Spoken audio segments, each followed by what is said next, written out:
ধারাবাহিকের শুরুতে দেখা যায় রাঙা নিজের রুমে এসে একলব্যর কথাই ভাবতে থাকে।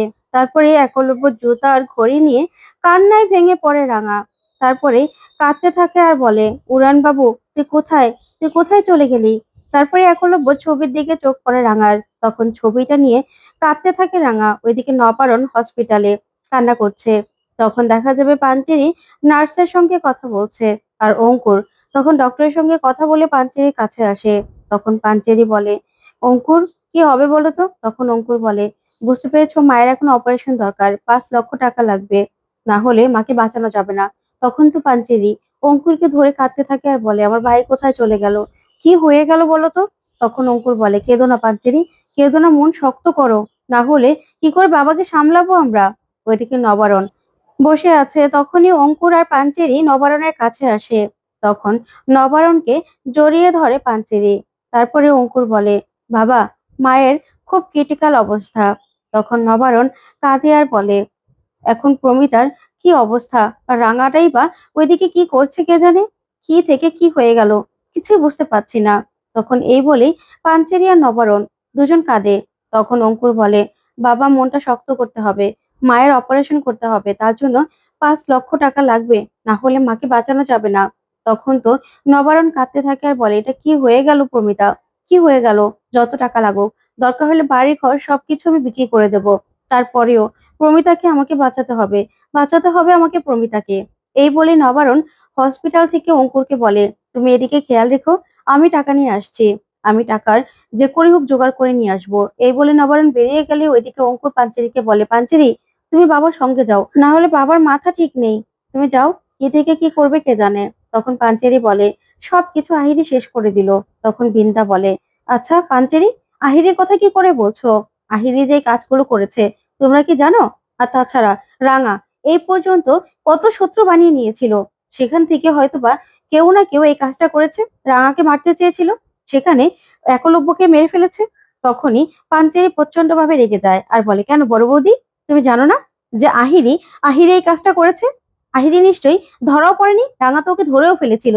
তখনই অঙ্কুর বলে, হ্যাঁ, ওই মেয়েটা যেভাবে হাসছিল তাতে একদম শিওর যে ওই এই কাজটা করেছে। তখন বিন্দা বলে, আচ্ছা, আহিরি ধরা পড়েনি ঠিক আছে, তবে রাঙার জন্যই এই সবকিছু হয়েছে, রাঙাই সবকিছু করেছে। তারপর দেখা যাবে ডক্টর ডাকলেই পাঞ্চেরি আর অঙ্কুর সেখান থেকে ডক্টরের কাছে চলে যায়। ওইদিকে দেখা যাবে বিন্দা বলে, আচ্ছা, উৎপল, উৎপল কি কিছু জানে? উৎপল কি তখন সেখানে ছিল? ছোট ফুটানোর পরে একলব্য তো এমনিতে শেষ হয়ে যেত। তখন এই বলে উৎপলকে ফোন করে বিন্দা। তখন উৎপল বলে, আচ্ছা বড় বৌদি, ওখানে নাকি ব্লাস্ট হয়েছে, তুমি তো আমাকে খবরটা দাওনি, আমাকে খবরটা জানতে হলো। তখন বিন্দা বলে, আচ্ছা উৎপল, তুমি বলো তো, ওখানে কি একলব্য ছিল, নাকি একলব্য তার আগে বেরিয়ে গিয়েছিল? কিছু তো বুঝতে পারছি না। তখন উৎপল বলে, আমি কি করে বলবো বড় বৌদি, কারণ আমি তো সুচটা ফুটিয়ে দিয়েই সেখান থেকে বেরিয়ে এসে পড়েছিলাম, আমি যদি ওখানে থাকতাম ভাবো তো, তাহলে তো আমিও আজকে মারা যেতাম। তখনই বিন্দা বলে, হ্যাঁ হ্যাঁ, বুঝতে পেরেছি। তখন উৎপল বলে, এত বড় একটা কাণ্ড কে করলো কে জানে। তখনই বিন্দা বলে, ঠিক আছে, তুমি না এখান থেকে এখন কদিনের জন্য গা ঢাকা দাও, কেউ তো বুঝতে পারবে না, এক ঢিলে দুই পাখি মারা হয়ে গেছে। তুমি বরং তোমার অ্যাকাউন্টে টাকা পৌঁছে গেছে, তুমি কদিনের জন্য এখান থেকে কোথাও চলে যাও। তখন উৎপল বলে, ঠিক আছে বড় বৌদি, আমি চলে যাচ্ছি। তখন বিন্দা বলে, ঠিক আছে, কাজটা তো হয়ে গেছে। তারপরেই বিন্দা ফোনটা রেখেই বলে, আহিরি করুক আর যেই করুক না কেন, একদম ঠিক হয়েছে, এবার রাঙাকে আমি তো এ বাড়ি থেকে বের করব না, কিছুতে বেরোতে দেবো না। জঙ্গলের মেয়ে হয়ে বাড়ির একদম পাওয়ারফুল বউ হওয়ার ইচ্ছে ছিল, তাই তো? এবার দেখ রাঙা, তোকে আমি আমার পায়ের তলায় রাখবো, কি করে রাখবো সবটা প্ল্যান করা হয়ে গেছে, এবার শুধু দেখ তোর সঙ্গে আমি কি কি করি। তখন এই বলে বিন্দা হাসতে থাকে। ওইদিকে রাঙা একলব্য ছবি নিয়ে বলে, উড়ান বাবু, তুই আমাকে এভাবে ফাঁকি দিয়ে চলে গেলি কেন? আমার উপর তোর এতই রাগ? আমি আমি তোকে বিয়ে করেছিলাম সেই জন্য, তোর জীবনে আমি ছিলাম সেই জন্য তোর এত রাগ? তুই যখন চলেই যাবি তাহলে আমাকে এরকম ভাবে আদর করলি কেন?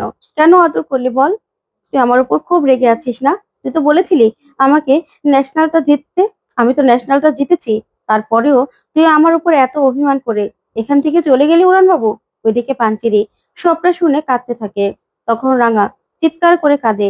তারপরেই পাঞ্চেরি রাঙার কাছে এসে রাঙাকে জড়িয়ে ধরে আর দুজন মিলে কাঁদতে থাকে। তখন রাঙা বলে, আমি কি করব দিদি ভাই, কি করব আমি? আমার যে সবকিছু শেষ হয়ে গেল। পুরান বাবু এভাবে এভাবে আমাকে ফাঁকি দিয়ে কি করে চলে গেল? তখন পাঞ্চেরি বলে, শোন রাঙা, তোকে এখন শক্ত হতে হবে। মায়ের অবস্থাও না খুব ক্রিটিক্যাল। মাকে অপারেশন করতে হবে। মাকে যদি এখন অপারেশন করা না হয় না, তাহলে মাকেও বাঁচানো যাবে না। তখন তো রাঙা চিৎকার করে মা মা বলে কাঁদতে থাকে আর বলে, কেন এরকম হলো বলতো? কেন এরকম হলো আমাদের সঙ্গে? আমি তো কিছুই বুঝতে পারছি না। তখন এই বলে রাঙা সেখান থেকে দৌড়ে ছুটে ঘর থেকে বেরিয়ে যায়। তারপরে দেখা যাবে ওইদিকে নবারণ নবারণ ব্যাংকে যাবে। তখনই রাঙা এসে নবারণকে জড়িয়ে ধরে আর বড়বাবু বলে চিৎকার করে কাঁদতে থাকে। আর নবারণও কাঁদে আর বলে, রাঙা রে, তোর মাকে বাঁচাতে হবে। আক্কু তো আক্কু তো আমাদের ছেড়ে চলে গেছে। এবার তোর মাকেও যে বাঁচাতে হবে, তাই আমাকে এখন ব্যাংকে যেতে হবে। তুই থাক, বাড়িতে থাক। এই বলেই নবারণ বেরিয়ে যায়। তখন রাঙা বলে, দিদি ভাই, বড়বাবু তো মাথাটা ঠিক নেই, তুমি যাও, বড়বাবুর সঙ্গে যাও, না হলে একা একা কি করবে কে জানে। এই বলে পাঞ্চেরিকে পাঠিয়ে দিলেই তখনই সেখানে সংগ্রাম আসে। এসে বলে, রাঙা, এসব কি শুনলাম? ওখানে ব্লাস্টটা হলো কি করে? আমি তো কিছুই বুঝতে পারছি না। তখন রাঙা রাঙা কাঁদে আর বলে, আমার উড়ান বাবু আমাকে একা করে দিয়ে এখান থেকে চলে গেছে। আমি আর কিছুই বুঝতে পারছি না রে। আহিরে দিদি আহিরে দিদি এই সব কিছু করেছে। তখনই বিন্দা সেখানে চলে আসে আর সে বলে, রাঙা, তোর না এই ন্যাকা কান্নাগুলো একদম বন্ধ কর। তোর এই ন্যাকা কান্নাগুলো না আমি আর সহ্য করতে পারছি না। তোর জন্য তোর জন্য বাড়ির একজন মেম্বার আমাদের ছেড়ে চলে গেল। আরেকজনেরও এই অবস্থায়, সবকিছুর জন্য তুই দায়ী এই সবকিছুর জন্য। তখন রাঙা বিন্দার দিকে তাকিয়ে থাকে। তখন বিন্দা বলে, হ্যাঁ, তুই কি করে বলছিস আহির এই কাজ করেছে? এই পর্যন্ত তুই অনেক সূত্র বানিয়ে রেখেছিস। তার মধ্যে কে এই কাজ করেছে কোনো ঠিক আছে? সে হয়তো বা তোকে শেষ করতে চেয়েছিল। আর সেখানে একলব্য শেষ হয়ে গেছে। এই বাড়ির একজন মেম্বার তোর জন্য চলে গেছে। তুই তো এই বাড়ির কাজের লোক ছিলি। আর আহিরি আহিরি না একলব্যকে খুব ভালোবাসতো। আহিরি কখনো একলব্যকে মারার চিন্তাও করতে পারে না। তুই ওদের মাঝখানে চলে এসেছিলি। ওদের তো বিয়েও ঠিক হয়েছিল, কিন্তু তুই এসে সবটা সবটা গন্ডগোল করে দিয়েছিলি। তুই বাড়ির কাজের লোকের মতো ছিলি। তারপরেও তোর জন্য পুরো সংসারটা ধ্বংস হয়ে গেল। ওইদিকে তখনই সংগ্রাম বলে, আপনি ওকে এরকম ভাবে কেন কথা শোনাচ্ছেন? তখনই দেখা যাবে বিন্দা বলে, আমাদের বাড়ির ব্যাপারে আপনি কথা বলার কে? আপনি তো রাঙার কোচ, তাই না? তাহলে আপনি এই বাড়ির ভিতরে কেন ঢুকে আসলেন কারো পারমিশন ছাড়া? আচ্ছা, রাঙাকে তো আপনি খেলা শেখাতেন, নাকি আবার রাঙার সঙ্গে আপনার কোনো সম্পর্ক ছিল? তখন এই কথা শুনে রাঙা চমকে যায়। ওদিকে নবারণ টাকা এনে অঙ্কুরকে বলেন, অঙ্কুর, এখানে নাও টাকা, তাড়াতাড়ি করে জমা করে দাও। তখন অঙ্কুর চলে গেলে ডক্টর আসে। এসেই বলে, প্রমিতা বসুর বাড়ির লোককে? তখন নবারণ বলে, এই তো আমি ডক্টর, আমরা টাকা জমা দিয়ে দিয়েছি। তখন ডক্টর বলে, দেখুন, আমার মনে হচ্ছে অপারেশনটা খুবই ক্রিটিক্যাল। আরো 5 লক্ষ টাকার মতো লাগতে পারে।